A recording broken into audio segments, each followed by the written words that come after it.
Aku tidak pernah membayangkan akan menceritakan kisah ini. Bukan karena malu. Aku tidak punya apa-apa untuk dimalukan.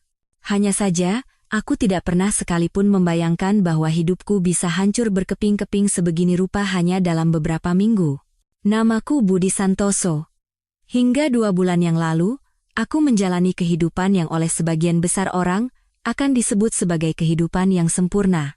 Aku memiliki istri yang cantik, Dewi Lestari, dan 2 anak yang menggemaskan, Bunga yang berusia 14 tahun dan Bintang yang berusia 11 tahun. Aku menjalankan sebuah agensi pemasaran yang sukses di jantung SCBD, dan kami memiliki sebuah rumah di Bintaro yang telah kami bangun selama bertahun-tahun menjadi rumah impian kami. Kami telah menikah selama 16 tahun. 16 tahun membangun kehidupan bersama, penuh dengan ciuman selamat pagi, liburan keluarga, dan janji-janji yang dibisikkan dalam gelap.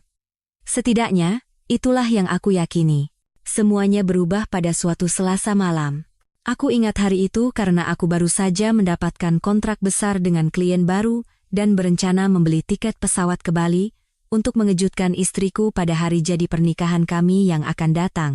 Istriku bilang dia sedang berada di Surabaya untuk konferensi pemasaran selama 3 hari. Anak-anak menginap di rumah kakak perempuanku, Rina, dan aku sedang menikmati malam yang tenang, duduk di meja dapur sambil meninjau berkas klien untuk pertama kalinya setelah sekian lama. Pukul 21.47, bel pintu berbunyi. Siapa yang datang selarut ini? Aku ingat waktu persisnya karena aku melirik jam, merasa heran. Di depan pintu, berdiri 2 orang polisi dengan wajah serius. Polisi yang lebih tinggi bertanya, "Apakah Anda Bapak Budi Santoso?" "Ya, betul," jawabku, dan seketika perutku terasa mulas. "Saya Inspektur Agus dari Polda Metro Jaya. Ini Sersan Joko. Boleh kami masuk sebentar?" "Ini mengenai istri Anda, Ibu Dewi Lestari." Saat mereka mengatakan Dewi berada di Rumah Sakit Cipto Mangunkusumo, RSCM, dunia terasa melambat. Mereka bilang, dia ditemukan di sebuah kamar hotel di Jakarta, bukan Surabaya, dengan luka serius setelah perkelahian hebat. Tapi itu tidak mungkin, suaraku terdengar asing bahkan di telingaku sendiri. Istri saya sedang ada di konferensi di Surabaya. Kedua polisi itu saling berpandangan. Pandangan itu adalah campuran antara kasihan dan ketidaknyamanan yang akan menjadi sangat akrab bagiku selama beberapa hari ke depan. Pandangan dari orang-orang yang mengetahui kebenaran mengerikan yang belum aku ketahui. "Pak, sebaiknya kita ke rumah sakit. Dokter akan menjelaskan kondisinya, dan ada beberapa hal lain yang perlu diurus." Aku mengambil kunci dan dompet. Pikiranku kacau, tetapi tanganku bergerak secara mekanis. Hotel mana di Jakarta? Kenapa dia tidak di Surabaya? Apakah istriku baik-baik saja? Perjalanan ke rumah sakit adalah rangkaian kenangan yang kabur. Duduk di kursi penumpang mobil yang dikemudikan Inspektur Agus, aku mencengkeram ponselku, mencoba memahami apa yang sedang terjadi. Aku menelepon kakakku dan memintanya untuk menjaga anak-anak semalam lagi. Aku hanya bilang ada kecelakaan, dan aku belum tahu detailnya. Saat kami memasuki parkiran rumah sakit, aku sadar tanganku gemetar. Bukan karena takut, melainkan karena adrenalin yang muncul sesaat sebelum menghadapi sesuatu yang akan mengubah segalanya. Di dalam lift menuju lantai 4, aku bertanya pada Inspektur Agus, "Apakah Anda tahu apa yang terjadi pada istri saya?" "Dia Bediham. Beliau ditemukan di sebuah kamar di Hotel Grand Batavia. Terjadi pertengkaran dengan rekan prianya." "Rekan pria? Bukan kolega, bukan teman, tetapi rekan." Kata itu menghantamku seperti pukulan fisik. Di rumah sakit, seorang dokter perempuan bernama Dr. Fatimah, yang berusia sekitar 50-an dengan mata lelah dan suara lembut, menyambutku di ruang konsultasi pribadi. Dia menjelaskan bahwa Dewi menderita beberapa luka memar, patah pergelangan tangan, dan gegar otak. "Kondisinya stabil, dokter," Fatimah meyakinkanku. "Tapi saat ini dia diberi banyak obat penenang. Lukanya cukup parah, tapi tidak mengancam nyawa." Aku menghela napas lega. Apa yang terjadi? Apakah dia dirampok? Apa dia hanya sial? Ekspresi halus itu kembali muncul di wajahnya. "Pak Budi, polisi akan menjelaskan situasinya lebih detail. Detektif Hartono sedang menunggu di luar. Detektif Hartono berbadan tegap dengan kumis tipis dan mata yang seolah bisa menembus segalanya. Dia menyuruhku duduk, dan saat itulah duniaku benar-benar mulai runtuh. Pak Budi, istri Anda ditemukan di sebuah kamar di Hotel Grand Batavia. Dia terdaftar check-in bersama seorang pria bernama Rian Wijaya. Apakah Anda kenal nama itu? Aku menggeleng pelan. Tidak. Saya belum pernah mendengarnya. Dia terdaftar sebagai karyawan di PT Cipta Karsa, tempat istri Anda bekerja. Informasi itu diproses dengan sangat lambat di kepalaku. Istri saya bilang dia ada konferensi di Surabaya. Detektif Hartono mengangguk dengan hati-hati. Menurut staf hotel, istri Anda dan Pak Rian adalah tamu reguler selama beberapa bulan terakhir, biasanya pada hari Selasa dan Kamis malam. Tamu reguler. Beberapa bulan terakhir. Selasa dan Kamis malam. Kata-kata itu menghantamku. Malam-malam yang sama ketika Dewi bilang dia ada rapat klien sampai larut atau acara makan malam kantor. Apa yang terjadi padanya? Aku berhasil bertanya, suaraku tercekat. Sejauh yang kami tahu, terjadi pertengkaran dengan Pak Rian. Menurut pengakuannya, istri Anda mengatakan ingin mengakhiri hubungan mereka, dan dia menjadi beringas. Tamu di kamar sebelah mendengar teriakan dan suara perabotan dibanting, lalu melapor ke keamanan. Aku duduk diam, merasakan darah surut dari wajahku. Di mana pria itu sekarang? Dia dalam tahanan. Dia akan didakwa dengan pasal penganiayaan berat. Detektif itu terus menjelaskan prosedur dan bertanya apakah aku punya pertanyaan, tapi aku nyaris tidak mendengarnya. Pikiranku sibuk menelusuri kenangan, merekonstruksi momen-momen yang tidak pernah aku curigai. Pulang larut malam, pekerjaan mendesak di akhir pekan, perjalanan bisnis mendadak, pakaian dalam baru yang tidak pernah kulihat, pesan teks rahasia, berkurangnya keintiman yang kami kira disebabkan oleh jadwal kami yang sibuk, aku benar-benar buta. Bolehkah saya menemuinya? Tanyaku, memotong ucapan detektif itu. Dia mengangguk. Kamar 412. Tapi, Pak Budi, dia berhenti sejenak, seolah mencari kata yang tepat, dia belum tahu kami sudah menghubungi Anda. Saat dia sadar sebentar, dia memberikan nama kakak perempuannya sebagai kontak darurat. Satu lagi pisau menghunjam jantungku. Bahkan dalam krisis, dia mencoba menyembunyikan ini dariku. Aku berjalan ke kamar 412 dalam keadaan mati rasa. Saat aku mendorong pintu, aku hampir terhuyung melihat pemandangan di depanku. Wajah Dewi bengkak dan memar, mata kanannya tertutup rapat. Pergelangan tangan kirinya digips, dan beberapa monitor berbunyi pelan di samping tempat tidurnya. Wanita ini, orang asing ini, adalah istriku selama 16 tahun, ibu dari anak-anakku, orang yang paling kupercayai di dunia. Aku berdiri di sana untuk waktu yang lama, hanya memandangnya bernapas. Kemarahan, pengkhianatan, kekhawatiran, dan kebingungan bergejolak di dalam diriku. Sebagian dari diriku ingin berteriak dan membangunkannya untuk menuntut jawaban. Sebagian lain ingin berbalik dan pergi, tidak pernah menoleh ke belakang. Tetapi bagian terbesar dari diriku harus mengerti bagaimana hidup kami bisa menjadi sebuah kebohongan yang begitu sempurna. Seorang perawat masuk untuk memeriksa kondisi Dewi dan sedikit terkejut melihatku. Keluarganya? Suaminya. Kata itu terasa pahit di lidahku. Dia memberiku senyum simpatik. Dia mungkin akan tidur semalaman karena obatnya. Sebaiknya Bapak pulang dan kembali besok pagi. Aku mengangguk, tapi aku tahu aku tidak bisa pulang. Tidak ke rumah di mana setiap ruangan, setiap perabot, setiap foto kini terasa seperti properti dalam sebuah penipuan yang rumit. Sebaliknya, aku pergi ke sebuah warung kopi 24 jam di seberang rumah sakit dan memesan kopi. Seiring berjalannya malam, aku membuat 3 resolusi yang akan memandu semua yang akan datang. Pertama, aku tidak akan hancur. Tidak sekarang, tidak nanti. Dewi sudah mengambil banyak dariku. Aku tidak akan membiarkannya mengambil martabatku juga. Kedua, aku akan melindungi anak-anakku dari penderitaan sebisa mungkin, tetapi aku tidak akan pernah berbohong kepada mereka. Mereka berhak atas kebenaran yang tidak diperhalus, yang disampaikan dengan hati-hati. Ketiga, entah ada pengampunan di hatiku atau tidak, aku akan membangun kembali hidupku dan menjadi lebih kuat. Keesokan paginya, saat aku kembali ke rumah sakit, keterkejutan telah berubah menjadi kejelasan yang dingin. Aku di sana bukan sebagai suami yang khawatir, tetapi sebagai seorang pria yang menuntut jawaban. Dewi sudah bangun saat aku masuk ke kamarnya. Matanya yang tidak bengkak membelalak kaget, lalu dipenuhi air mata. "Mas," bisiknya. "Maafkan aku." Aku berdiri di ujung tempat tidur, menjaga jarak. "Maaf untuk apa, Dewi?" "Karena telah menipuku selama berbulan-bulan, berbohong tentang keberadaanmu, atau karena ketahuan?" Dia tersentak seolah aku menamparnya. "Tolong, Mas. Ini tidak seperti yang kamu pikirkan." Aku tertawa, suara yang kasar bahkan mengejutkanku sendiri.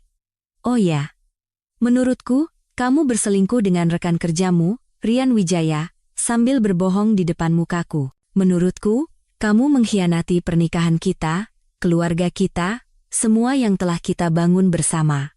Coba katakan, bagian mana yang salah kupahami?" Air mata mengalir di wajahnya, meninggalkan jejak di riasan tipis yang mungkin dipakaikan oleh kakaknya. "Aku membuat kesalahan besar. Aku terlibat dalam sesuatu yang seharusnya tidak terjadi. Tapi aku mencintaimu dan anak-anak lebih dari apapun di dunia ini. Rian tidak berarti apa-apa bagiku. Rupanya dia cukup berarti untuk mempertaruhkan seluruh hidup kita." Balasku, suaraku tenang meski amarah membara di dalam. "Cukup berarti untuk terus berbohong padaku, menciptakan cerita rumit tentang konferensi dan rapat. Cukup berarti bagimu untuk check-in ke hotel bersamanya sementara aku di rumah membantu Bintang mengerjakan PR IPA-nya, memberitahunya bahwa ibu sedang bekerja keras di konferensi." Dia mencoba meraihku dengan tangannya yang sehat, tapi aku mundur. "Mas, tolong. Aku tahu aku telah menyakitimu begitu dalam. Tapi ini bukan diriku yang sebenarnya. Rian. Dia membuatku merasa istimewa, menarik. Hubungan kita menjadi begitu rutin, begitu mudah ditebak. Hentikan, potongku, muak. Jangan berani-beraninya menyalahkan pernikahan kita atas ini. Jika kamu tidak bahagia, kamu bisa memberitahuku. Kita bisa melakukan konseling. Ada 1000 hal yang bisa kamu lakukan sebelum memutuskan untuk berselingkuh." Dia memukulku, "Mas," bisiknya, menunjuk luka-lukanya. Ketika aku bilang aku ingin berhenti, bahwa aku tidak bisa melakukannya lagi, dia kehilangan kendali.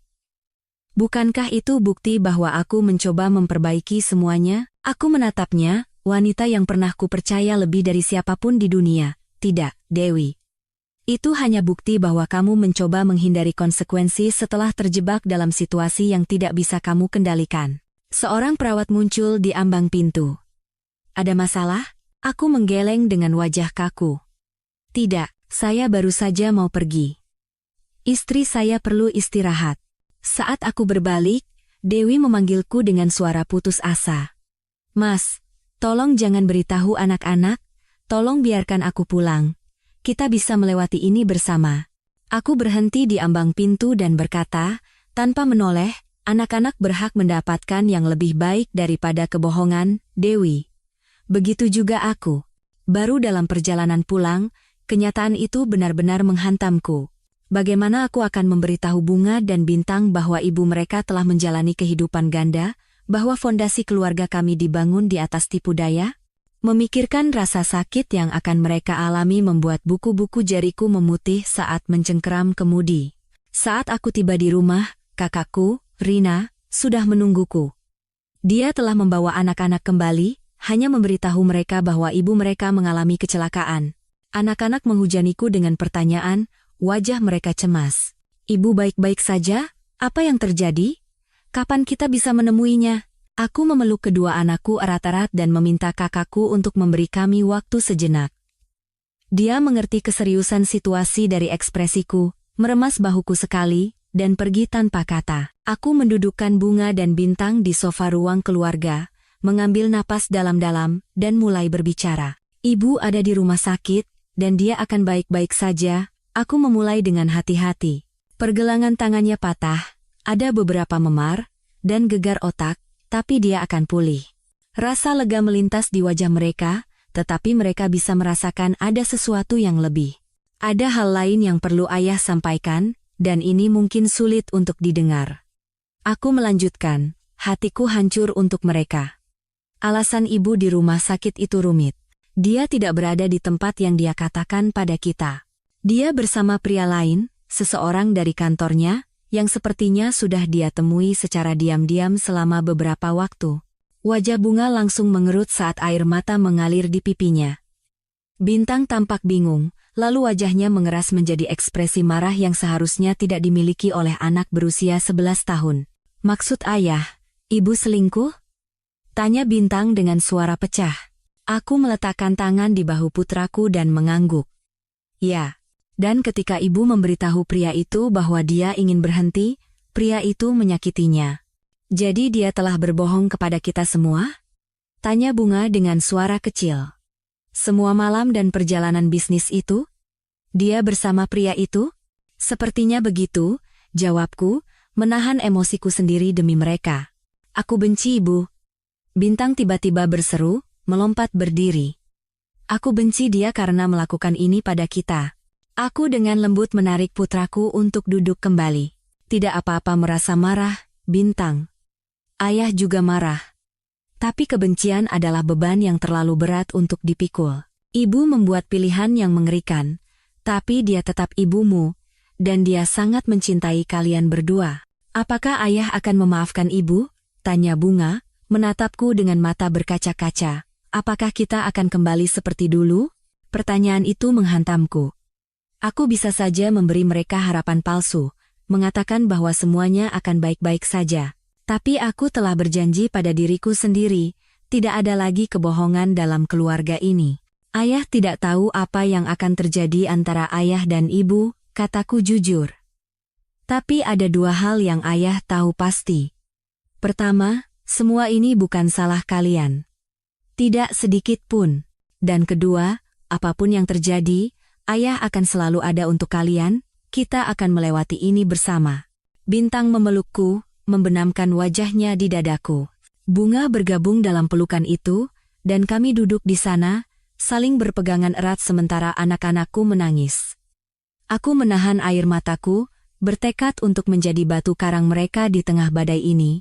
Malam itu, setelah anak-anak akhirnya tertidur, Bunga hanya bisa tidur setelah mengambil kaus lamaku, dan Bintang setelah aku berjanji dia tidak perlu menemui ibunya sampai dia siap. Aku duduk sendirian di ruang kerjaku dengan segelas whisky. Aku tidak meminumnya. Sebaliknya, aku menatap cairan berwarna kuning itu, memikirkan betapa mudahnya untuk menyerah, untuk membiarkan diriku hancur oleh rasa sakit. Tapi itu tidak akan membantu mereka, atau aku. Aku menuang whisky ke wastafel dan membuat resolusi lain. Aku akan mencari tahu segalanya. Tidak boleh ada lagi kejutan, tidak ada lagi pengkhianatan. Aku membutuhkan kebenaran yang utuh untuk bisa melangkah maju. Keesokan paginya, aku menelepon seorang detektif swasta, Pak Tono, yang pernah direkomendasikan oleh seorang klien. Aku langsung ke intinya. Saya ingin tahu segalanya tentang perselingkuhan istri saya. Berapa lama? Kemana mereka pergi? Apa yang mereka lakukan? Siapa yang tahu? Saya butuh bukti nyata. Bukan spekulasi. Pak Tono tidak bertanya mengapa. Dia tidak menawarkan simpati atau belasungkawa. Dia hanya berkata, saya butuh beberapa informasi dasar dan uang muka untuk memulai. Kapan kita bisa bertemu? 3 hari kemudian, sementara Dewi masih di rumah sakit, terus-menerus meneleponku dan meninggalkan pesan suara penuh air mata yang memohon agar aku menjawab. Pak Tono memberikan laporan pertamanya. Perselingkuhan dengan Rian Wijaya telah berlangsung selama 7 bulan, bukan beberapa bulan seperti yang dikatakan detektif. Mereka tidak hanya bertemu di Hotel Grand Batavia, tetapi juga secara teratur di apartemennya di kawasan Kuningan. Mereka melakukan perjalanan akhir pekan bersama ke Puncak dan Bali, perjalanan yang dengan cerdik disamarkan sebagai acara perusahaan atau liburan bersama teman-teman Dewi. Buktinya teliti dan memberatkan, laporan kartu kredit yang menunjukkan biaya hotel, kwitansi makan malam rahasia, catatan ribuan pertukaran pesan teks meskipun tanpa isi, bahkan informasi penerbangan dari akhir pekan di Bali ketika Dewi memberitahuku bahwa dia sedang ada pelatihan pemasaran di Bandung. Ada juga foto-foto. Dewi dan Rian masuk ke hotel bersama, berpegangan tangan di taman yang tidak kukenali, berciuman di mobilnya di tempat parkir kantornya. Setiap foto terasa seperti sayatan pisau, tapi aku memaksa diriku untuk melihat semuanya. Inilah kenyataan yang tidak ingin kulihat. Ada lagi, kata Pak Tono dengan suara hati-hati, apakah Anda ingin tahu semuanya? Aku mengangguk, mempersiapkan diri. Setelah mewawancarai beberapa staf hotel dan rekan kerja istri Anda, Rian Wijaya ternyata bukan pertama kalinya berselingkuh di tempat kerja. Dia memiliki riwayat mengejar wanita yang sudah menikah di setiap perusahaan tempat dia bekerja. Dia baru setahun di PT Cipta Karsa. Dan ada rumor bahwa dia juga berselingkuh dengan setidaknya satu wanita lain selain istri Anda selama waktu itu. Fakta bahwa Dewi telah menjadi mangsa predator serial seharusnya menghiburku, tetapi itu hanya menimbulkan lebih banyak pertanyaan. Apakah dia begitu mudah tergoda? Apakah pernikahan kami begitu tidak berarti baginya? Ada hal lain, lanjut Pak Tono. Malam istri Anda terluka, dia tidak mencoba mengakhiri hubungan. Menurut seorang bartender yang saya ajak bicara, mereka bertengkar karena Dewi melihat Rian bersama wanita lain seorang staf baru di tim perencanaan yang baru bergabung bulan lalu. Pengungkapan itu datang seperti pukulan fisik. Dewi telah berbohong bahkan tentang mencoba mengakhiri perselingkuhan itu. Dia tidak terluka karena mencoba melakukan hal yang benar. Dia terluka dalam pertengkaran sepasang kekasih karena wanita lain. Aku berterima kasih kepada Pak Tono, membayarnya, dan memintanya untuk melanjutkan penyelidikannya. Aku ingin tahu segalanya, setiap kebohongan, setiap tipu daya, dan setiap orang yang mungkin tahu dan tetap diam. Sore itu, kakak perempuan Dewi, Santi, muncul di depan pintu rumahku tanpa pemberitahuan. Aku belum berbicara dengan siapapun dari keluarga Dewi, termasuk dia, sejak insiden itu. Mas Budi, kita perlu bicara. Dia mencoba mendorongku masuk ke dalam rumah. Aku menghalanginya. Kalau ada yang mau Mbak katakan, katakan di sini. Matanya menyipit. Dewi keluar dari rumah sakit besok. Dia perlu pulang, bersama keluarganya, untuk pulih. Ini bukan rumahnya lagi, jawabku dengan tenang. Wajah Santi memerah karena marah. Kamu serius? Setelah 16 tahun pernikahan, kamu akan membuangnya karena satu kesalahan? Aku tertawa sinis. Satu kesalahan? Dia berselingkuh selama 7 bulan, Mbak. Dia berbohong kepada saya dan anak-anak kita berkali-kali. Dia menciptakan cerita-cerita rumit untuk menutupi kebohongannya. Itu bukan kesalahan, itu ratusan pilihan yang disengaja. Orang membuat keputusan buruk ketika mereka tidak bahagia, balasnya. Mungkin kalau kamu lebih memperhatikannya. Cukup, potongku, suaraku rendah dan berbahaya. Jangan berani-beraninya mencoba menyalahkan saya atas tindakannya. Dewi adalah orang dewasa yang membuat pilihannya sendiri. Dewi mencintaimu. Dia membuat kesalahan penilaian yang mengerikan, tapi dia ingin memperbaikinya. Apakah janji pernikahan tidak berarti apa-apa? Dalam suka dan duka, janji itu juga mencakup kepercayaan, rasa hormat, dan kejujuran, tunjukku. Semua itu dia buang selama 7 bulan. Ekspresi Santi berubah menjadi khawatir. Bagaimana dengan anak-anak? Mereka membutuhkan ibu mereka. Mereka membutuhkan kebenaran dan stabilitas. Dewi telah menghancurkan keduanya. Dan ya, anak-anakku membutuhkan ibu mereka, tapi aku tidak akan memaksa mereka untuk berpura-pura semuanya baik-baik saja padahal tidak. Kamu selalu dingin, semprotnya. Selalu begitu logis, begitu terkendali. Mungkin Dewi mencari orang lain yang bisa menunjukkan emosi yang sebenarnya. Tuduhan itu menyengat, tapi aku tidak menunjukkannya. Pulanglah, Mbak. Dan katakan pada Dewi untuk tinggal di rumahmu sementara kita mencari tahu langkah hukum selanjutnya. Langkah hukum? Kamu sudah bicara dengan pengacara? Akan segera, aku menegaskan. Dan saya sarankan dia juga melakukan hal yang sama. Setelah Santi pergi, aku berdiri lama di teras, merenungkan kata-katanya. Apakah aku dingin? Apakah aku mendorong Dewi untuk mencari pelipur lara di tempat lain? Keraguan itu merayap masuk, mengancam kejernihan yang telah susah payah kujaga. Tapi kemudian aku teringat foto-foto, bukti dari tipu daya Dewi yang diperhitungkan, dan tekadku mengeras. Ini bukan tentang kegagalanku sebagai seorang suami. Ini tentang pilihan Dewi dan konsekuensinya. Keesokan harinya, aku mendapat telepon dari atasan Dewi, Pak Direktur Hermawan. Aku pernah bertemu dengannya beberapa kali di acara perusahaan. Dia tampak agak menjaga jarak tetapi selalu profesional. Pak Budi, dia memulai dengan suara berat, saya ingin menghubungi Anda secara pribadi mengenai situasi yang mengerikan ini. Pertama-tama, saya benar-benar turut prihatin atas apa yang telah terjadi. Terima kasih atas ucapan Anda, Pak Direktur, jawabku, bertanya-tanya apa niatnya. Saya ingin Anda tahu bahwa kami telah memberhentikan Rian Wijaya dengan segera. Kami memiliki kebijakan ketat terhadap hubungan di tempat kerja, terutama antara manajer dan bawahan, dan dia telah melanggarnya berulang kali. Itu berita baru bagiku. Rian adalah atasan Dewi? Adayeda Seyenak. Ya, dia adalah direktur akun senior yang mengawasi timnya selama setahun terakhir. Apakah Anda tidak tahu? Satu lagi potongan teka-teki jatuh ke tempatnya.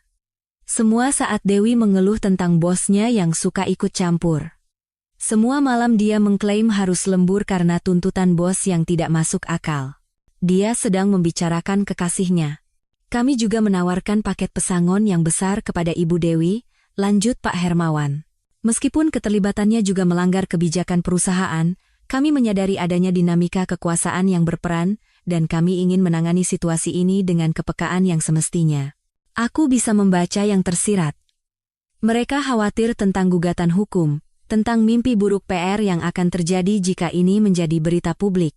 Saya mengerti, kataku. Terima kasih telah menelepon. Setelah menutup telepon, aku menghubungi pengacaraku, Surya Dharma, SH. Pak Surya telah membantuku dalam urusan bisnis selama bertahun-tahun, tetapi ini adalah pertama kalinya untuk masalah pribadi. Dia mendengarkan dengan tenang saat aku menjelaskan situasinya, hanya sesekali bertanya untuk mengklarifikasi. Anda punya beberapa pilihan, katanya setelah aku selesai. Sayangnya, tidak ada yang menyenangkan. Saya tidak mencari yang menyenangkan, kataku padanya. Saya mencari yang adil. Kalau begitu, langkah pertama adalah mengamankan keuangan Anda. Rekening bersama harus dibekukan atau dibagi. Kartu kredit harus dibatalkan atau diturunkan limitnya. Anda harus segera mendokumentasikan semua aset dan utang. Aku sudah memulai proses itu, memindahkan setengah dari tabungan bersama kami ke rekening terpisah atas namaku dan menyimpan catatan cermat dari setiap transaksi. Selanjutnya, Anda harus memutuskan apakah akan mengajukan gugatan cerai atau perpisahan hukum. Mengingat apa yang Anda katakan, Anda memiliki dasar yang kuat untuk gugatan cerai dengan kesalahan pada pasangan, yang dapat memengaruhi pembagian harta, atau negosiasi tunjangan. Bagaimana dengan anak-anak? Tanyaku. Saya ingin hak asuh utama. Wajah Pak Surya tampak berhati-hati. Itu lebih rumit. Pengadilan umumnya lebih menyukai hak asuh bersama kecuali ada bukti bahwa salah satu orang tua tidak layak. Perselingkuhan pasangan Anda adalah dasar untuk perceraian, tetapi itu tidak secara otomatis membuatnya menjadi orang tua yang tidak layak di mata hukum. Aku mengangguk, menerima kenyataan yang tidak mengenakan ini. Bagaimana dengan PT Cipta Karsa? Bisakah mereka dimintai pertanggungjawaban? Karyawan senior mereka berselingkuh dengan bawahan yang sudah menikah. Mungkin ada kasus di bawah undang-undang pelecehan di tempat kerja, terutama mengingat dinamika kekuasaan di antara mereka. Tapi itu adalah klaim yang harus diajukan oleh istri Anda, bukan Anda. Kecuali apa? Kecuali Anda bisa membuktikan bahwa kelalaian mereka secara langsung berdampak pada Anda. Misalnya, jika Anda bisa membuktikan bahwa mereka tahu tentang hubungan itu dan tidak melakukan apa-apa, sehingga memungkinkan perselingkuhan itu berlanjut dan pada akhirnya merugikan Anda. Tapi itu kasus yang sulit untuk dibuktikan.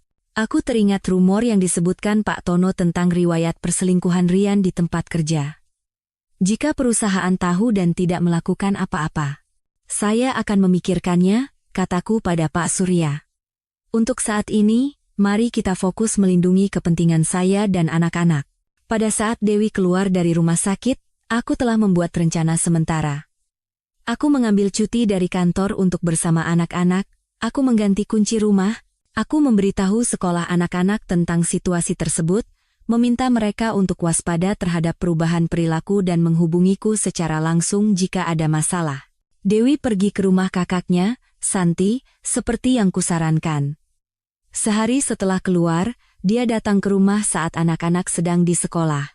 Wajahnya masih memar tetapi sudah mulai sembuh, dan pergelangan tangannya masih digips. Aku menemuinya di teras, tidak mengundangnya masuk. Aku datang untuk mengambil barang-barangku, katanya dengan suara kecil. Aku sudah mengemas koper untukmu dengan pakaian dan barang-barang pribadi, jawabku, menunjuk ke sebuah koper besar di dekat pintu. Jika kamu butuh yang lain, ajukan permintaan melalui Pak Surya Dharma, pengacaraku. Wajahnya mengerut. Mas, tolong, bisakah kita bicara? Aku tahu aku melakukan kesalahan besar, tapi aku mencintaimu, aku mencintai keluarga kita. Kita bisa melewati ini. Tidak ada kita lagi, Dewi, kataku, merasa diriku luar biasa tenang. Kamu menghancurkannya dengan kebohongan dan perselingkuhan selama 7 bulan. Orang-orang bisa pulih dari perselingkuhan, bantahnya. Banyak pernikahan yang selamat dari krisis seperti ini. Beberapa mungkin bisa, aku mengakui. Tapi kurasa pernikahan kita tidak. Ini bukan hanya tentang perselingkuhan, Dewi. Ini tentang skala penipuan. Fakta bahwa kamu tidur dengan atasanmu sambil mengeluh tentang dia padaku. Fakta bahwa kalian pergi berlibur bersama sementara aku tinggal di rumah dengan anak-anak kita. Fakta bahwa kamu bahkan tidak mencoba mengakhiri hubungan itu, kamu bertengkar karena dia selingkuh darimu. Matanya membelalak kaget. Bagaimana kamu? Aku tahu segalanya, potongku. Setiap penginapan di hotel, setiap perjalanan akhir pekan, setiap kebohongan yang kamu katakan padaku dan anak-anak. Dan aku tahu bahwa satu-satunya alasan kamu ketahuan adalah karena Rian mulai bertemu wanita lain dan kamu mengkonfrontasinya. Air mata mengalir di pipinya. Itu tidak benar. Aku memang ingin mengakhirinya. Aku bilang padanya kita harus berhenti. Berhenti berbohong, kataku, suaraku akhirnya menunjukkan emosi. Bahkan sekarang, setelah ketahuan, dengan semua bukti tentang apa yang terjadi, kamu masih berbohong. Anak-anak, dia mengubah topik pembicaraan. Mereka membutuhkanku. Kamu tidak bisa menjauhkanku dari anak-anakku. Aku tidak menjauhkanmu. Bintang tidak mau melihatmu sekarang. Bunga bingung dan terluka. Aku akan mengatur kunjungan jika mereka sudah siap, tapi itu akan sesuai dengan keinginan mereka, bukan keinginanmu. Dia menatapku, ekspresinya sedikit mengeras. Kamu membuat mereka membenciku. Tidak, Dewi. Kamu yang melakukannya, saat kamu memutuskan bahwa perselingkuhanmu lebih penting daripada kepercayaan keluargamu. Sebelum dia bisa menjawab, sebuah mobil masuk ke halaman. Rian Wijaya keluar dari mobil, tampak tidak nyaman tetapi tegas. Melihatnya membuat darahku menjadi dingin. Inilah pria yang telah tidur dengan istriku, yang tangannya telah menyentuh tubuhnya, yang telah berbagi momen-momen intim yang seharusnya hanya menjadi milikku. Inilah juga pria yang telah memukulnya cukup keras hingga membuatnya masuk rumah sakit. Untuk apa dia di sini? Tuntutku, secara naluriah melangkah maju, menempatkan diriku di antara Dewi dan Rian. Aku yang memintanya datang, aku Dewi. Aku pikir jika kami berdua bisa bicara denganmu, menjelaskan. Menjelaskan, aku mengulangi dengan tidak percaya. Apa yang mungkin bisa dia jelaskan yang akan membuat perbedaan? Rian mendekat, mengangkat tangannya sedikit seolah menyerah. Pak Budi, saya tahu Anda punya banyak alasan untuk membenci saya. Tentu saja aku membencimu, potongku. Kamu tidur dengan istriku selama 7 bulan, membohonginya dengan wanita lain, dan memukulnya saat dia mengkonfrontasimu. Beri aku satu alasan bagus mengapa aku tidak seharusnya membuatmu masuk rumah sakit sekarang juga. Dia tersentak mendengar kata-kataku. Bukan seperti itu. Aku tidak bermaksud menyakitinya. Situasinya menjadi panas. Situasinya menjadi panas, aku mengulangi dengan datar. Itukah penjelasanmu untuk mematahkan pergelangan tangan istriku dan memberinya gegar otak? Mas, tolong, sela Dewi. Kami hanya mencoba memperbaiki semuanya. Aku menatap mereka bergantian, dan tiba-tiba aku sadar. Kalian kembali bersama, kan? Setelah semua ini, setelah dia membuatmu masuk rumah sakit, kamu menerimanya kembali. Keheningan Dewi adalah sebuah pengakuan. Aku tertawa getir, suara yang mengejutkan kami bertiga. Luar biasa. Tahu tidak? Kalian berdua memang pantas untuk satu sama lain. Dua pembohong yang mempermainkan hidup orang lain. Rian melangkah maju. Dengar, aku mencintai Dewi. Apa yang terjadi di antara kami itu salah bukan hanya insiden itu, tapi perselingkuhan itu sendiri. Kami berdua tahu itu. Tapi sekarang kami ingin jujur dan melangkah maju. Jujur? Aku bertanya. Kalian berdua tidak akan tahu apa itu kejujuran bahkan jika itu menampar wajah kalian. Omong-omong, itulah yang sedang susah payahku tahan saat ini. Wajah Rian mengeras. Dia mengambil langkah lain ke arahku, tubuhnya tegang. Kamu pikir kamu lebih baik dariku? Dengan kehidupan sempurnamu dan keunggulan moralmu, kamu tidak tahu apa-apa tentang apa yang aku dan Dewi miliki. Sesuatu di dalam diriku patah. Tanpa berpikir, tinjuku mendarat di rahangnya, membuatnya terhuyung ke belakang. Rasa sakit yang menjalar di tanganku tidak sebanding dengan kepuasan melihatnya terkapar di halaman rumahku. Keluar dari rumahku, kataku dengan suara tenang yang mematikan, kalian berdua. Rian bangkit terhuyung-huyung, memegangi rahangnya. Untuk sesaat, kupikir dia akan membalas, tapi Dewi meraih lengannya. Ayo, Rian. Ini tidak akan membantu. Aku berbalik ke arah Dewi. Aku masih ibu dari anak-anakmu, katanya, nada menantang dalam suaranya. Kamu tidak bisa menghapuskanku dari hidup mereka begitu saja. Aku tidak pernah bilang akan menghapusmu. Tapi ada satu hal yang perlu kalian berdua ketahui. Drama rekonsiliasi kecil yang kalian pertontonkan ini, itu tidak mengubah apapun. Aku tetap akan mengajukan gugatan cerai. Aku akan menuntut hak asuh utama. Dan aku akan memastikan semua orang tahu persis siapa kalian. Aku masuk ke dalam dan menutup pintu. Melalui jendela, aku melihat Dewi mengambil kopernya, mengatakan sesuatu dengan marah kepada Rian, lalu masuk ke mobilnya. Mereka pergi, meninggalkanku sendirian di rumah yang pernah dipenuhi oleh keluarga yang kupercaya bahagia.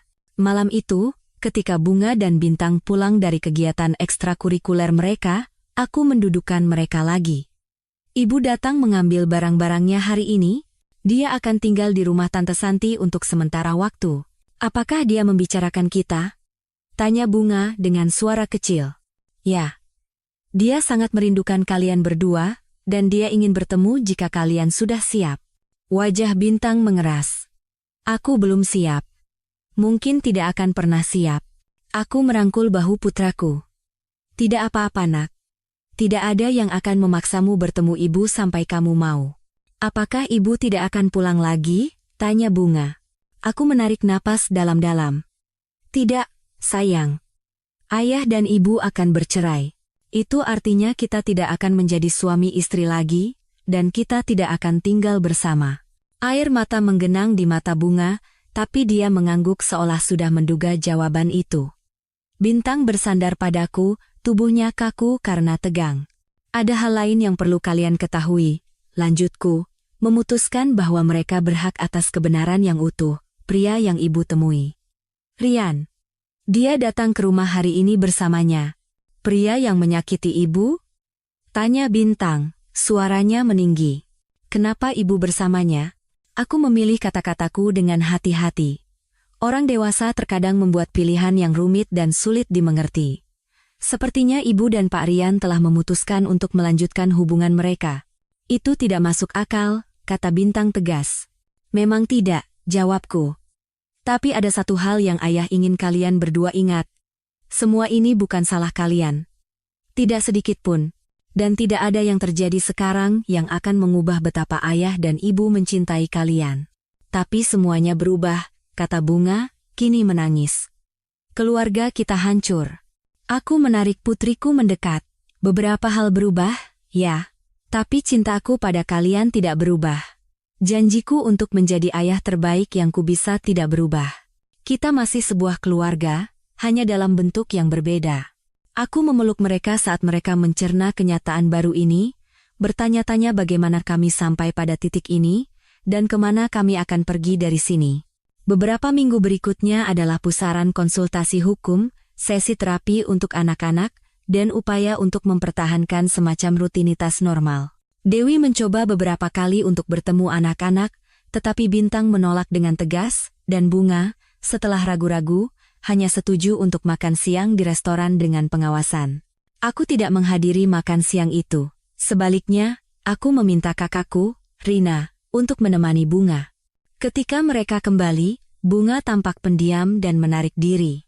"Bagaimana tadi?" tanyaku lembut setelah Rina pergi. Bunga mengangkat bahu, memainkan benang yang terlepas dari sweaternya. "Aneh." Ibu terus menangis dan mengatakan betapa dia merindukan kita, dan dia membawa Om Rian, meskipun Tante Rina bilang jangan. Rahangku mengeras. "Rian ada di sana?" Itu bukan kesepakatannya. Dia menunggu di mobil hampir sepanjang waktu, tapi dia masuk di akhir untuk menyapa. Ekspresi Bunga menjadi gelap. Dia bersikap sangat baik, mengatakan betapa ibu sering membicarakan aku dan Bintang. Aku tidak suka. Aku menarik napas dalam-dalam, menahan amarahku. "Maaf itu terjadi, Bunga. Itu tidak akan terjadi lagi. Ibu bilang dia akan berjuang untuk kita," lanjut Bunga dengan suara kecil. "Dia bilang ayah membuat kita membencinya, dan dia tidak akan membiarkan ayah memisahkan kita." Rasa dingin menjalari diriku mendengar kata-kata itu. Bukan karena aku takut kehilangan hak asuh, aku percaya pada pengacaraku dan bukti yang telah kami kumpulkan. Tetapi karena fakta bahwa Dewi jelas-jelas bersedia menyeret anak-anak ke dalam perebutan hak asuh yang kotor daripada menghormati perasaan mereka. "Ibumu mencintaimu," kataku hati-hati. "Dan dia sedang sangat terluka sekarang." Terkadang orang mengatakan hal-hal yang tidak mereka maksudkan ketika mereka terluka. Bunga menatapku dengan mata yang bijaksana melebihi usianya yang 14 tahun. Dia terdengar serius. "Ayah." Keesokan harinya, aku menerima dokumen hukum yang memberitahukan bahwa Dewi menggugat balik klaim hak asuh utamaku, dengan tuduhan bahwa aku mengasingkan anak-anak darinya dan menciptakan lingkungan yang tidak bersahabat. Dia juga menuntut setengah dari aset bisnisku, mengklaim bahwa dukungannya selama bertahun-tahun telah berkontribusi besar pada kesuksesanku. Tak lama setelah dokumen itu tiba, Pak Surya menelepon. "Ini baru permulaan," dia meyakinkanku. "Kecil kemungkinan dia akan mendapatkan hak asuh utama, terutama dengan bukti perselingkuhannya dan hubungannya yang berkelanjutan dengan pria yang menyerangnya. Mengenai aset bisnis, kita bisa membuktikan bahwa perusahaan didirikan sebelum pernikahan dan telah dijaga sebagai entitas terpisah." "Bagaimana dengan tuduhan pengasingan anak?" tanyaku. "Itu adalah taktik umum dalam kasus-kasus ini," jelas Pak Surya. "Tetapi anak-anak sudah cukup besar bagi pengadilan untuk mempertimbangkan keinginan mereka, terutama Bintang. Fakta bahwa Anda telah mendaftarkan mereka dalam terapi dan mengikuti rekomendasi profesional untuk menangani situasi ini akan menguntungkan Anda." Meskipun kata-kata Pak Surya menenangkan, pertarungan hukum semakin sengit. Pengacara Dewi, seorang wanita berlidah tajam bernama Kania, SH, melukiskanku sebagai seorang pecandu kerja yang jauh secara emosional, yang telah mendorong istrinya untuk mencari pelipur lara di tempat lain.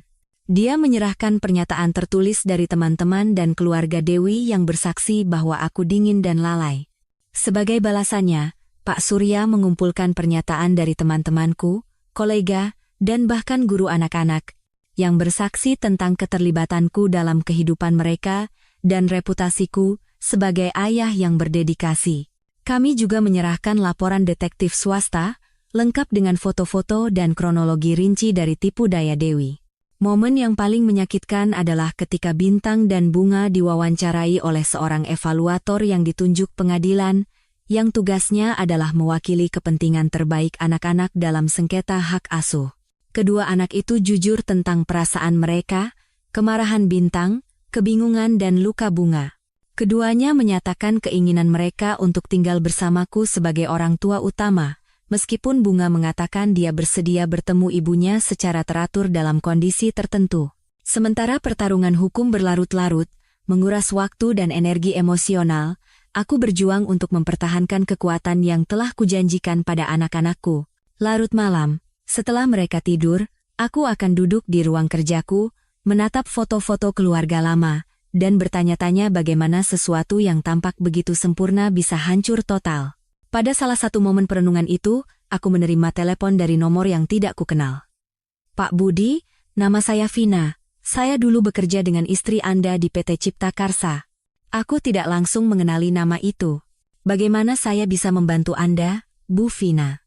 Sebenarnya, saya pikir saya bisa membantu Anda, jawabnya. Saya berhenti dari PT Cipta Karsa 6 bulan lalu, tapi saya ada di sana saat Rian Wijaya direkrut. Saya pikir ada sesuatu yang perlu Anda ketahui. Vina menjelaskan bahwa Rian telah dipecat dari pekerjaan sebelumnya karena hubungan tidak pantas dengan rekan kerja yang sudah menikah. PT Cipta Karsa tahu tentang ini itu muncul dalam pemeriksaan latar belakangnya, tetapi mereka tetap mempekerjakannya karena portofolio kliennya yang mengesankan.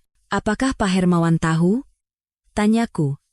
Mengingat percakapanku dengan atasan Dewi. Bukan hanya tahu, Vina menegaskan. Dia secara eksplisit menginstruksikan HRD untuk mengabaikan tanda bahaya itu karena Rian membawa klien farmasi besar. Ini adalah jenis kelalaian yang dikatakan Pak Surya bisa menguntungkan kami. Apakah Anda bersedia memberikan pernyataan resmi tentang ini untuk pengadilan? Ada jeda sejenak. Itulah sebabnya saya menelepon. Saya telah mengikuti kasus Anda gosip di industri ini cepat menyebar. Apa yang terjadi pada keluarga Anda itu tidak benar, dan PT Cipta Karsa tidak bersih dalam hal ini. Keesokan harinya, aku meneruskan pernyataan Vina kepada Pak Surya, yang segera mengenali signifikansinya. Ini mengubah permainan, katanya. Kita sekarang memiliki bukti bahwa PT Cipta Karsa dengan sengaja mempekerjakan seseorang dengan riwayat pelanggaran di tempat kerja dalam posisi senior, membahayakan karyawan lain, termasuk istri Anda. Kita bisa menambahkan perusahaan itu ke dalam gugatan, dengan alasan kelalaian mereka berkontribusi pada kehancuran pernikahan Anda. Itu adalah titik balik dalam kasus ini. Begitu PT Cipta Karsa disebut dalam gugatan, tim hukum mereka segera menghubungi, mencari penyelesaian di luar pengadilan. Mereka menawarkan sejumlah uang yang signifikan dengan syarat perjanjian kerahasiaan dan pencabutan nama perusahaan dari gugatan. Setelah pertimbangan matang dan diskusi dengan Pak Surya, aku menerima tawaran itu bukan karena uang, tetapi karena pembenaran yang dilambangkannya. Kesediaan perusahaan untuk membayar adalah pengakuan bersalah, pengakuan bahwa mereka telah berperan dalam kehancuran keluargaku. Berita tentang penyelesaian itu sampai ke Dewi dan Rian dengan cepat. Keesokan harinya, aku menerima telepon penuh air mata dari Dewi. Bagaimana bisa kamu melakukan ini? Tuntutnya. Perusahaan memecat Rian karena gugatanmu. Mereka bilang dia sekarang menjadi beban. Tindakan memiliki konsekuensi, jawabku singkat. Tindakannya, tindakanmu, dan tindakan perusahaan. Kamu secara sistematis menghancurkan semua yang ada dalam hidupku, tuduhnya. Pertama pernikahan kita, lalu hubunganku dengan anak-anakku, sekarang karierku dan karier Rian. Tuduhan itu begitu tidak logis, begitu terlepas dari kenyataan, sehingga aku benar-benar tertawa. Dewi, dengarkan dirimu sendiri. Kamu menghancurkan pernikahan kita dengan perselingkuhanmu. Kamu merusak hubunganmu dengan anak-anak dengan mengkhianati kepercayaan mereka. Kamu membahayakan kariermu dengan tidur dengan atasanmu. Tidak ada satupun dari itu yang kulakukan. Kamu tidak pernah mencintaiku, katanya getir. Tidak benar-benar. Jika ya, kamu akan berjuang untuk pernikahan kita, bukan membuangnya. Aku mencintaimu lebih dari yang bisa kamu bayangkan, aku mengoreksinya, suaraku tenang meskipun rasa sakit yang ditimbulkan kata-katanya. Aku mencintai wanita yang kukira adalah dirimu. Tapi orang itu tidak ada. Dan aku terlalu menghargai diriku sendiri untuk berjuang demi sebuah kebohongan. Setelah menutup telepon, aku merasakan rasa penyelesaian yang aneh. Penolakan Dewi untuk bertanggung jawab atas tindakannya mengkonfirmasi bahwa keputusanku untuk melangkah maju tanpanya adalah keputusan yang tepat. Perebutan hak asuh berakhir lebih cepat dari yang diperkirakan. Dihadapkan dengan bukti yang kami kumpulkan dan keinginan anak-anak yang jelas, pengacara Dewi menasihatinya untuk menerima kesepakatan hak asuh bersama di mana aku akan menjadi orang tua utama, dan dia akan mendapatkan hak asuh setiap akhir pekan kedua. 1 makan malam setiap minggu, dan waktu tambahan selama liburan. Pada hari perceraian kami disahkan, Aku melihat Dewi di pengadilan menandatangani surat-surat dengan ekspresi pasrah. Rian tidak hadir. Hubungan mereka tampaknya berakhir tak lama setelah dia kehilangan pekerjaannya, sebuah fakta yang hanya mengejutkanku dalam prediktabilitasnya. Saat kami meninggalkan gedung pengadilan, Dewi mendekatiku untuk terakhir kalinya. Aku tahu kamu tidak akan percaya ini, tapi aku minta maaf, Mas, untuk semuanya. Aku menatapnya, wanita yang pernah menjadi pusat duniaku, dan merasakan campuran emosi yang rumit, kemarahan, kesedihan, tetapi sebagian besar kelelahan yang mendalam. Aku percaya kamu menyesal ini berakhir seperti ini, jawabku. Tapi aku tidak yakin kamu menyesali pilihan yang membawa kita ke sini.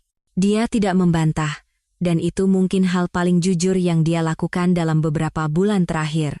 Apa yang akan kamu katakan pada anak-anak? Tanyanya. Kebenaran, kataku. Bahwa kita secara resmi telah mengakhiri pernikahan kita, tetapi komitmen kita sebagai orang tua mereka tidak berakhir. Bahwa meskipun kita gagal dalam pernikahan kita, kita berdua akan selalu mencintai mereka. Dia mengangguk, air mata menggenang di matanya. Aku mencintai mereka, Mas, lebih dari apapun. Kalau begitu, tunjukkan, kataku singkat. Bukan dengan kata-kata atau air mata atau isyarat dramatis, tapi dengan konsistensi. Dengan kejujuran. Dengan menghormati perasaan mereka. Dan dalam minggu-minggu berikutnya, Dewi tampaknya terjerumus. Tanpa Rian, tanpa pekerjaan, dan dengan kunjungan terbatas dengan anak-anaknya, dia mulai minum banyak. Beberapa kali, dia muncul untuk kunjungan yang dijadwalkan dengan anak-anak dalam keadaan jelas mabuk, memaksaku untuk menolaknya di pintu. Suatu malam, sekitar 2 bulan setelah perceraian disahkan, aku mendapat telepon dari Santi. Mas Budi, aku khawatir tentang Dewi. Suaranya tegang. Dia minum terlalu banyak, mengatakan hal-hal seperti dia telah menghancurkan segalanya, bahwa dia tidak punya alasan untuk hidup lagi. Terlepas dari semua yang telah terjadi, hatiku mencelos karena khawatir. Apakah dia mengancam akan melukai dirinya sendiri? Tidak secara eksplisit, tapi dia berada di tempat yang sangat gelap. Aku pikir dia butuh bantuan profesional. Aku menghela napas. Aku akan menelepon terapisnya.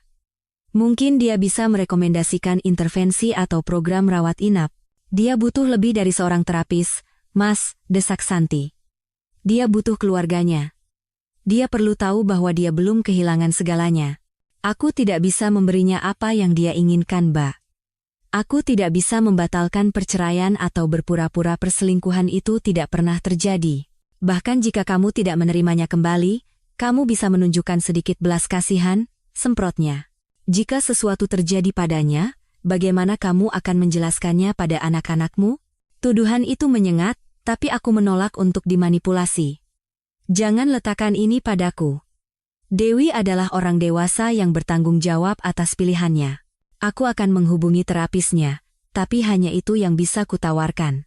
Aku menelepon terapis Dewi, seorang dokter Prasetyo, yang berterima kasih atas informasinya dan berjanji akan segera menindaklanjutinya. Kupikir itu sudah cukup, bahwa Dewi akan mendapatkan bantuan yang dibutuhkannya, dan akhirnya menemukan cara untuk melangkah maju. 3 hari kemudian, pukul 02.17 dini hari, bel pintu rumahku berbunyi. Aku terhuyung-huyung turun dengan mata mengantuk dan menemukan 2 petugas polisi di teras. Jantungku serasa anjlok. Pemandangan itu begitu akrab, mengingatkanku pada malam pertama ketika semuanya berubah. Apakah Anda Bapak Budi Santoso? Tanya seorang polwan. Ya, jawabku, sudah tahu bahwa sesuatu yang mengerikan telah terjadi. Saya Bribka Citra dari Polres Jakarta Selatan. Ini Bribtu Iwan. Boleh kami masuk sebentar? Ini mengenai mantan istri Anda, Ibu Dewi Lestari. Aku mempersilakan mereka masuk ke ruang tamu, bersyukur anak-anak sedang tidur di lantai atas. Ada apa? Ekspresi Bribka Citra lembut tetapi berat. Saya sangat menyesal harus memberitahu Anda bahwa Ibu Dewi Lestari terlibat dalam kecelakaan mobil tunggal malam ini. Di jalan tol dalam kota. Mobilnya keluar dari jalan dan menabrak pembatas beton. Apakah dia baik-baik saja? Tanyaku. Meskipun aku sudah tahu jawabannya dari wajah mereka. Beliau tidak selamat dari kecelakaan itu, Pak. Para medis menyatakan beliau meninggal di tempat kejadian. Aku merosot ke kursi, tak berdaya. Berita itu menghantamku dengan kekuatan fisik. Terlepas dari semua yang terjadi di antara kami, rasa sakit dan pengkhianatan, aku tidak pernah berharap Dewi celaka seperti ini. Penyelidikan awal menunjukkan bahwa dia berada di bawah pengaruh alkohol, tambah Bribtu Iwan. Kadar alkohol dalam darahnya jauh di atas batas legal. Apakah ada kendaraan lain yang terlibat? Tanyaku. Mencoba memproses informasi. Tidak, Pak. Hanya mobilnya. Sepertinya dia mengebut dan kehilangan kendali. Mereka terus menjelaskan prosedur, bertanya apakah ada yang bisa membantu menghubungi kerabat, tapi aku nyaris tidak mendengarnya. Pikiranku dipenuhi oleh bunga dan bintang bagaimana aku akan memberitahu mereka bahwa ibu mereka telah tiada, bagaimana tindakan terakhir yang tidak dapat diubah ini akan membentuk pemahaman mereka tentangnya. Setelah polisi pergi, berjanji akan menghubungi kembali dengan informasi lebih lanjut, aku duduk sendirian di ruang tamu yang gelap, diliputi oleh emosi yang rumit, kesedihan, kemarahan, rasa bersalah, dan duka yang mendalam atas masa depan yang mungkin bisa terjadi. Keesokan paginya, sebelum anak-anak bangun, aku mendapat telepon dari Santi. Dia linglung, suaranya nyaris tidak terdengar karena isak tangis. Kami menemukan surat, katanya, di apartemennya. Polisi memberikannya padaku. Tapi kupikir kamu harus melihatnya. Surat itu untukmu dan anak-anak. Aku segera pergi ke rumah Santi. Dia menyerahkan sebuah amplop tanpa menatap mataku. Di dalamnya ada selembar kertas yang dipenuhi tulisan tangan Dewi, huruf-hurufnya tidak rata dan miring, bukti bahwa dia mabuk saat menulisnya. Budi, bunga, bintang. Aku tahu kata-kata tidak akan pernah bisa membatalkan apa yang telah kulakukan atau menyembuhkan luka yang telah kutimbulkan. Aku telah mencoba untuk membangun kembali sesuatu dari puing-puing yang kuciptakan, untuk menemukan jalan ke depan, tetapi sepertinya aku tidak bisa lepas dari beban kesalahanku. Budi, kamu benar tentang segalanya. Pernikahan kita mungkin tidak sempurna, tetapi itu baik, dan itu nyata, dan itu layak diperjuangkan. Aku membuangnya untuk sesuatu yang hampa dan merusak. Rian tidak pernah mencintaiku. Aku tahu itu sekarang. Tetapi bahkan jika dia mencintaiku, itu tidak akan membenarkan apa yang kulakukan padamu dan anak-anak kita. Kamu pantas mendapatkan yang lebih baik daripada kebohongan dan pengkhianatanku. Bunga, bintang, anak-anakku yang cantik. Aku sangat menyesal telah membawa kekacauan dan rasa sakit ke dalam hidup kalian. Kalian pantas mendapatkan seorang ibu yang melindungi kalian, bukan yang menyakiti kalian, seorang ibu yang menempatkan kalian di atas segalanya. Tolong ketahuilah bahwa kegagalanku sebagai seorang istri tidak ada hubungannya dengan cintaku pada kalian. Cinta itu selalu nyata, selalu murni, bahkan ketika tindakanku tidak menunjukkannya. Aku tidak meminta pengampunan. Aku bahkan tidak tahu apakah aku pantas mendapatkannya.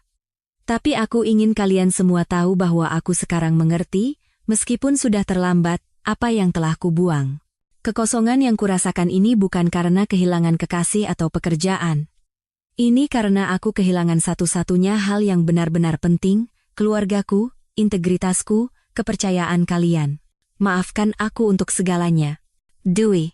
Aku membaca surat itu 2 kali, lalu dengan hati-hati melipatnya dan memasukkannya kembali ke dalam amplop. Kata-kata itu adalah sebuah pengakuan, sebuah permintaan maaf, dan sebuah perpisahan.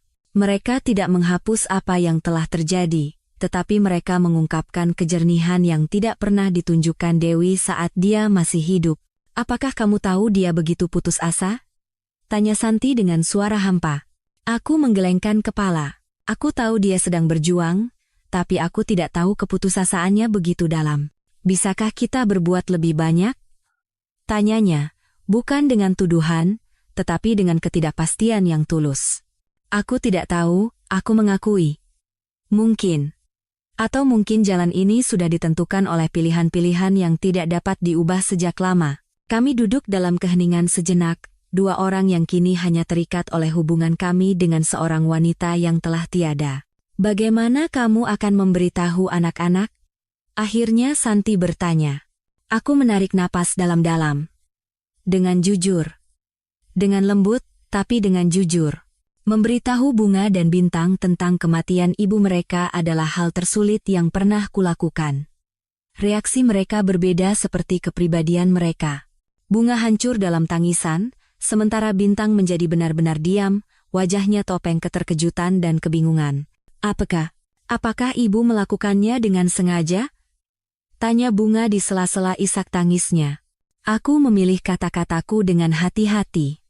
Polisi berpikir itu adalah kecelakaan karena dia minum, tetapi dia meninggalkan surat yang menunjukkan bahwa dia berada di tempat yang sangat gelap secara emosional. Bolehkah kami membacanya? Tanya Bintang. Berbicara untuk pertama kalinya sejak aku menyampaikan berita itu. Ya, kataku. Saat kalian siap. Surat itu untuk kalian sama seperti untuk ayah. Hari-hari berikutnya adalah kabut persiapan pemakaman, telepon belasungkawa, dan upaya untuk mendukung anak-anakku yang berduka. Kematian Dewi mengubahnya di mata mereka. Dia bukan lagi ibu yang mengkhianati kepercayaan mereka, tetapi sosok tragis yang kesalahannya telah menyebabkan kehancurannya sendiri. Di pemakaman, aku berdiri bersama Bunga dan Bintang, menerima ucapan belasungkawa dari teman, keluarga, dan kolega yang tidak mengetahui cerita lengkapnya. Rian tidak hadir, sebuah anugerah kecil yang kusyukuri. Saat kami berdiri di tepi makam Dewi selama doa terakhir, aku merasakan Bunga meraih tanganku. Ayah, bisiknya. Ayah baik-baik saja? Aku menatap putriku, terkejut bahwa di tengah kesedihannya sendiri, dia mengkhawatirkanku. Aku fokus pada kalian berdua sekarang. Tapi ayah juga kehilangan seseorang, desaknya. Bahkan setelah semua yang terjadi, air mata tak terduga muncul di mataku mendengar wawasannya. Ya, benar. Aku kehilangan wanita yang kunikahi, ibu dari anak-anakku, masa depan yang telah kita rencanakan bersama. Dan meskipun berakhir seperti itu, kehilangan tetaplah kehilangan. Bintang, yang mendengar percakapan kami, mendekat. Apakah menurut ayah ibu bersungguh-sungguh dengan apa yang dia tulis di surat itu? Bahwa dia menyesal? Aku merangkul bahu putraku. Aku rasa begitu. Aku pikir di hari-hari terakhirnya, untuk pertama kalinya setelah sekian lama, dia melihat segalanya dengan jelas. Aku harap dia bisa melihatnya lebih awal, kata Bintang, suaranya pecah, sebelum semuanya hancur. Aku juga, nak, jawabku. Aku juga. Dalam bulan-bulan berikutnya, kami menemukan ritme kehidupan baru, yang dibentuk oleh kehilangan tetapi tidak didefinisikan olehnya. Aku dan anak-anak menjalani konseling duka, baik secara individu maupun sebagai keluarga. Kami sering membicarakan Dewi, mengingat saat-saat indah sambil mengakui akhir yang menyakitkan. Suatu malam, sekitar 6 bulan setelah pemakaman, aku menemukan Bunga duduk di teras belakang, melihat-lihat foto keluarga lama di ponselnya. Tahu tidak apa yang aneh, katanya saat aku duduk di sampingnya. Aku mulai lupa seperti apa suara ibu. Aku mengangguk. Itu bisa terjadi.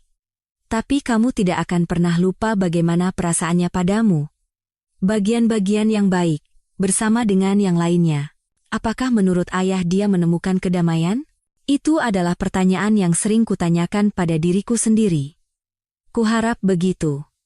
Suratnya menunjukkan bahwa dia menemukan kejernihan, jika bukan kedamaian.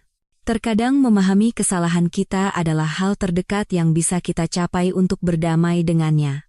Bunga menyandarkan kepalanya di bahuku. Aku merindukan ibu yang dulu, sebelum semua ini terjadi. Aku juga, aku mengakui. Tapi aku bersyukur atas apa yang masih kita miliki. Kita punya satu sama lain. Saat kami duduk dalam keheningan yang nyaman, memandangi matahari terbenam di halaman belakang kami, aku merenungkan perjalanan yang telah membawa kami ke sini. Pengkhianatan Dewi telah menghancurkan keluarga kami, dan kematiannya telah mempersulit penyembuhan kami.